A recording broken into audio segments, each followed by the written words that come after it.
안녕하십니까. 루미온 컨트리 매니저입니다. 이번 시간에는 루미온에서 더 좋은 결과물을 얻는 10가지 방법에 대해서 소개해 드리려고 합니다. 첫 번째로는 표현하고자 하는 이미지가 무엇인가에 따른 카메라 구도 설정입니다. 여러가지 세팅과 작업하기에 앞서 카메라 구도 설정이 가장 우선시 되어야 하는데요. 본인이 표현하고자 하는 결과물을 상상을 하고 그에 따른 구도를 먼저 설정하면 되겠습니다. 초점 거리를 통해서 투시값을 조절하고요.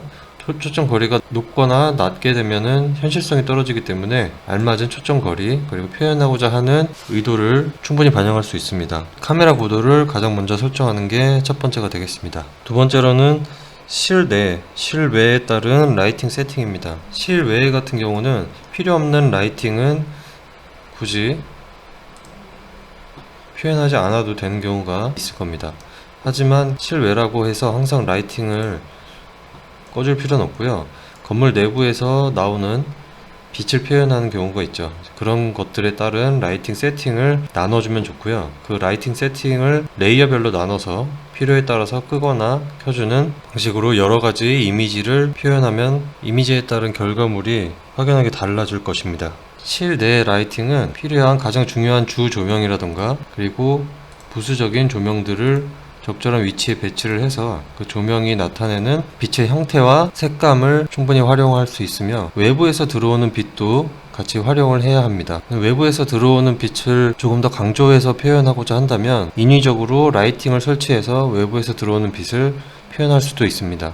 세 번째로는 리얼 스카이의 종류와 방향을 정하는 것입니다. 리얼 스카이는 하늘의 구름의 형태에 따라서 그리고 태양의 위치에 따라서 나누어져 있는데요. 여기에서 원하는 리얼 스카이를 선택을 하고 선택한 리얼 스카이가 본인이 원하는 느낌과 그리고 색감이 맞는지 확인해 보는 것이 좋습니다.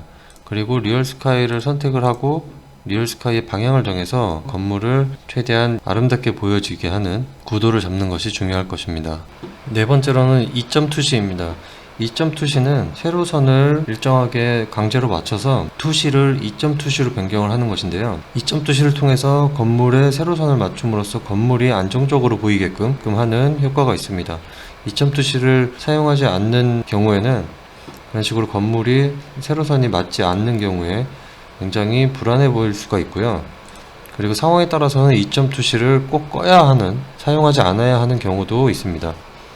반사면입니다. 루미온의 반사는 기본값은 러프하게 표현되므로 어느정도 도움이 필요합니다. 가장 큰 도움이 바로 반사 효과라는 것인데요. 반사 효과라는 것에서 반사 평면을 추가해 줄 수가 있습니다. 반사 평면을 추가함으로써 이런 유리와 같은 확실한 반사가 이루어지는 마감재는 반사면을 통해서 뚜렷한 반사를 이루게 됩니다. 반사면 그리고 스피드레이 반사 옵션 이런 것들을 통해서 반사값을 업그레이드 시켜줄 수 있습니다.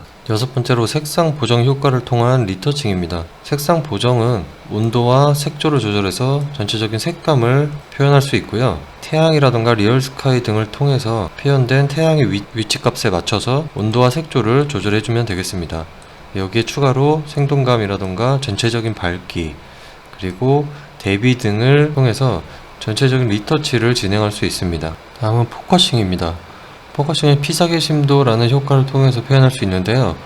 피사계 심도는 양을 늘려서 집중한 위치를 제외하고는 이렇게 포커싱을 날려버릴 수가 있습니다. 그래서 이 집중한 위치를 표현하고자 하는 부분에 위치시키고요. 나머지는 포커싱을 날려버리는 이러한 효과가 되겠습니다. 이 포커싱 표현을 통해서 조금 더 사실적인 사진을 찍은 듯한 그런 느낌을 표현해 줄 수가 있습니다. 다음은 재질입니다. 재질은 어찌 보면 가장 중요할 수도 있는 부분인데요.